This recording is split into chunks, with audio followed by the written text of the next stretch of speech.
سے سنبھالو یہ ملک بچا لو اللہ کے فضل سے اللہ کے کرم سے مشکل سے نکالو یہ ملک بچا لو مشکل سے نکالو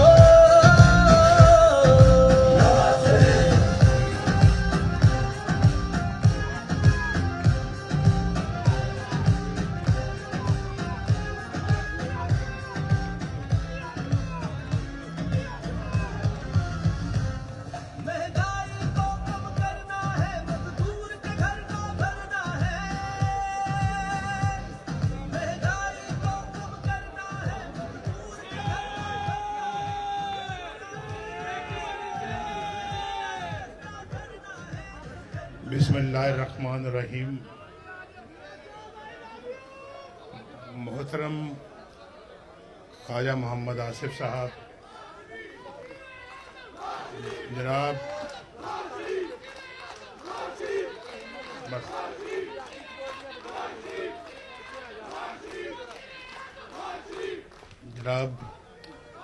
پروفیسر ساجد میر صاحب،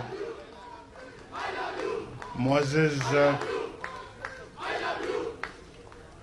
ساتھیوں، دوستوں، ہمارے قائدین کرام اور بہت ہی پیارے کارکنوں، السلام علیکم.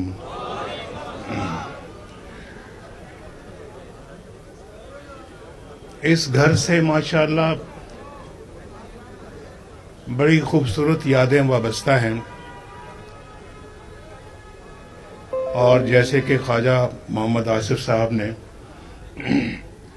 آپ کو بتایا کہ یہ کتنی پرانی ہماری ایسوسی ایشن ہے. ان کے محترم والد گرامی، اللہ تعالیٰ ان کو جنت نصیب کرے، ایک بہت اچھے انسان تھے، اور میرا تعلق ان سے بہت ہی عمدہ اور مضبوط تعلق تھا. مجھ سے بہت پیار کرتے تھے اور میں ان کا بڑا احترام کرتا تھا. خواجہ صاحب سے میرا تعلق کالج کے زمانے سے ہے، اور وہ تعلق اللہ تعالیٰ کے فضل و کرم سے کسی ٹھیس کے بغیر آج تک الحمدللہ چل رہا ہے. اور خواجہ صاحب نے بھی میرے ساتھ نبھائی، اور الحمدللہ میں نے بھی خواجہ صاحب کی نبھائی، اور نبھانا چاہیے ایک دوسرے کے ساتھ. میں آپ کے ساتھ بھی نبھا رہا ہوں.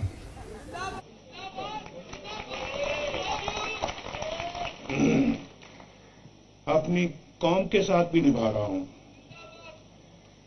اور بہت مشکل وقت دیکھے، اقتدار بھی دیکھا اور اختلاف بھی دیکھا.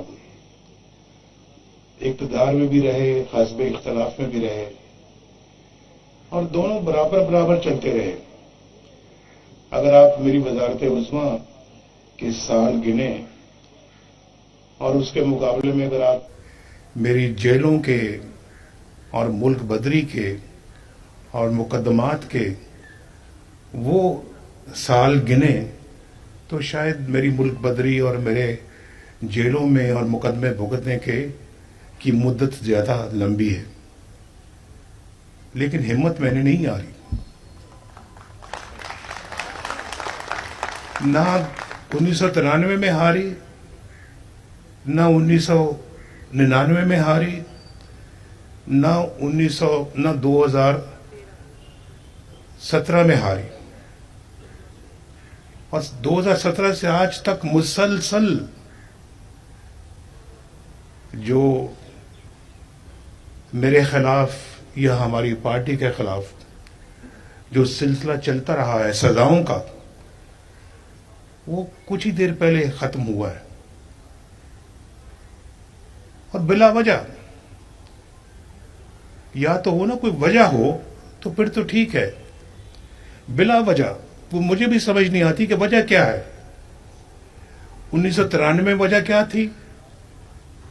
اس لیے کہ ہم اسلام آباد سے لاہور موٹر وے بنا رہے تھے، اس لیے کہ پاکستان اقتصادی ترقی کر رہا تھا، اس لیے کہ لوگوں کو روزگار مل رہا تھا، اس لیے کہ پاکستان میں یلو کیب لوگوں کو مل رہی تھی، اس لیے کہ پاکستان کے اندر غربت ختم ہو رہی تھی، اس لیے کہ ہم اپنا اقتصادی میدان میں اپنے ہمسایوں سے بھی بہت آگے تھے، ہمارا روپیہ مضبوط تھا. تو بلا وجہ حکومت ختم کر دی گئی، بلا وجہ. اگر وہ مومنٹم چلتا رہتا تو میں غلط بات نہیں کرتا، دعوے سے اللہ کے فضل و کرم سے یہ کہتا ہوں کہ آج پاکستان دنیا کی مضبوط ترین طاقتوں میں سے ایک طاقت ہوتا. یہ وہ غلط بیانی نہیں میں کر رہا، میں بالکل ٹھیک کہہ رہا ہوں. ہم نے خود اپنے ملک کو پٹری سے وہ اکھاڑا ہے، پٹری سے اتارا ہے، اکھاڑا ہے، بلکہ پٹری اکھاڑ دی ہم نے. تو پھر کیسے چلے گا ملک جہاں آئے دن وزیر اعظم بدلتے ہوں اور جیلوں میں جاتے ہوں، ملک بدری ہوتی ہو، جھوٹے مقدمے بنتے ہوں، جھوٹی سزائیں ملتی ہوں؟ وہ کیسے چلے گا ملک؟ بتائیں ذرا، آپ سوچ کے بتائیں کیسے چلے گا. بھائی ایک گھر نہیں چلتا، یہاں سیالکوٹ کے لوگ بیٹھے، ایک فیکٹری نہیں چلتی بھائی، ایک ادارہ نہیں چلتا، تو ملک کیسے چلے گا؟ یہ سوچنے والی باتیں ہیں. میرا خیال ہے کہ جیسے ابھی کسی نے کہا کہ ہمارے پاس کوئی اب موقع نہیں ہے. یہ چیمبر سے، میں آج چیمبر میں گیا ہوں، چیمبر سے وہاں کہا جی کہ یہ اب ہمارے پاس کوئی غلطی کا کوئی اپنا جو کہتے احتمال نہیں ہے. اگر اب بھی ہم نے سبق نہ سیکھا تو علامہ اقبال نے کہا تھا تمہاری داستان تک نہ رہے گی داستانوں میں. ہم تو پہلے ہی اپنی داستان کو کہیں پیچھے چھوڑ آئے ہیں. اس لیے ہم نے بنایا تھا 1947 میں یہ ملک. ذرا سوچنے والی باتیں ہیں ساری. اس لیے قربانیاں دی تھی ہم نے کہ آج ملک کا یہ حشر دیکھیں گے ہم. کیا زیادہ دور نہ جائیں، 1993 کو چھوڑیں، 1997 کو چھوڑیں، 1999 کو چھوڑیں جب پاکستان ایٹمی قوت بنا تھا، چھوڑ دیں، چلیں قریب آ جائیں، 2017 میں آ جائیں آپ. ملک کتنا خوشحال تھا، روپیہ آپ کا مضبوط تھا. 104 روپے پہ روپیہ ہم نے شروع کیا، 104 روپے پہ ختم کیا ہم نے. ایک پیسے کا فرق نہیں آیا ڈالر کے مقابلے میں. اور پاکستان میں مہنگائی نام کی کوئی چیز نہیں تھی. بولو میں ٹھیک کہہ رہا ہوں غلط کہہ رہا ہوں؟ آٹے کا ریٹ آپ کو پتا ہے، روٹی 4 روپے میں ملتی ہے، آپ کو معلوم ہے. باقی چیزیں میں بار بار نام نہیں لینا چاہتا، لیکن ہر چیز آپ کی پہنچ میں تھی. اور پاکستان سی پیک پہ تیزی کے ساتھ سی پیک لگ رہا تھا. لوڈ شیڈنگ کا خاتمہ کر دیا ہم نے، دہشت گردی کا خاتمہ کر دیا ہم نے. اور پاکستان جو ہے وہ ترقی کی رفتار تیز سے تیز ہوتی چلی گئی. ہماری سٹاک ایکسچینج دنیا کی بہترین سٹاک ایکسچینج میں شامل ہو گئی. اور یہاں بے روزگاری کا روز بروز خاتمہ ہوتا چلا جا رہا تھا.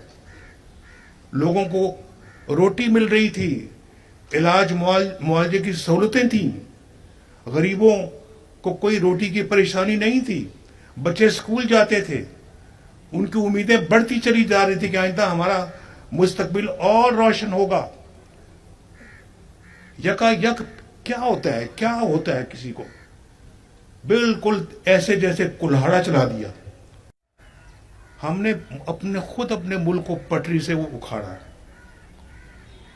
پٹری سے اتارا ہے، اکھاڑا ہے، بلکہ پٹری اکھاڑ دی ہم نے. تو پھر کیسے چلے گا ملک جہاں آئے دن وزیر اعظم بدلتے ہوں اور جیلوں میں جاتے ہوں، ملک بدری ہوتی ہو، جھوٹے مقدمے بنتے ہوں، جھوٹی سزائیں ملتی ہوں؟ وہ کیسے چلے گا ملک؟ بتائیں ذرا، آپ سوچ کے بتائیں کیسے چلے گا. بھائی ایک گھر نہیں چلتا، یہاں سیالکوٹ کے لوگ بیٹھے ہیں، ایک فیکٹری نہیں چلتی بھائی، ایک ادارہ نہیں چلتا تو ملک کیسے چلے گا؟ یہ سوچنے والی باتیں ہیں۔ میرا خیال ہے کہ جیسے ابھی کسی نے کہا کہ ہمارے پاس کوئی اب موقع نہیں ہے، یہ چیمبر سے، میں آج چیمبر میں گیا ہوں، چیمبر سے وہاں کہا جی کہ یہ اب ہمارے پاس کوئی غلطی کا کوئی اپنا اب جو کہتے ہیں احتمال نہیں ہے۔ اگر اب بھی ہم نے سبق نہ سیکھا تو علامہ اقبال نے کہا تھا تمہاری داستان تک نہ رہے گی داستانوں میں۔ اتنا خوبصورت ملک ہے کہ ہم اس کو اپنا جنت بنا سکتے تھے، جنت۔ اتنا یہاں لوگوں کے اندر ایک ماشاءاللہ ہنر ہے کہ میں بیان نہیں کر سکتا۔ اب یہ شہر دیکھ لیں آپ، یہ شہر سیالکوٹ جس سے مجھے بے پناہ محبت ہے، اس شہر کے اندر اتنا پوٹینشل ہے ترقی کا کہ یہ اللہ کے فضل و کرم سے دنیا کے ایک بہترین ترقی یافتہ شہر بن سکتا ہے، اپنے پاکستان ملک کو یہ بہت ترقی یافتہ بنا سکتا ہے۔ اتنا یہ ہمارے اندر پوٹینشل ہے، لیکن ہم نے کبھی کلہاڑا چلاتے وقت ان چیزوں کو نہیں دیکھا کہ کون کیا کر رہا ہے، اور اس کے بعد ہمیں تو آپ نکالتے ہو بغیر کسی وجہ کے، نکالتے ہو، آنکھیں بند کر لیتے ہو ہمیں نکالتے وقت، پھر لاتے کس کو لائے نواز شریف کی جگہ پر؟ آر ٹی ایس کو کیوں بند کیا؟ الیکشنوں میں ہیرا پھیری کیوں کی؟ ہمارے ڈبوں سے ووٹ نکال کے کسی اور کے ڈبے میں کیوں ڈالے؟ اچھا بھلا ہنستا بستا ملک اجاڑ دیا۔ کیا ضرورت تھی ہمارے خلاف سازش کرنے کی؟ اور کیا ضرورت تھی اس وقت کے ججوں کو ہمارے خلاف فیصلہ دینے کی کہ نواز شریف نے اپنے بیٹے سے تنخواہ نہیں لی لہذا چھٹی، جاؤ گھر؟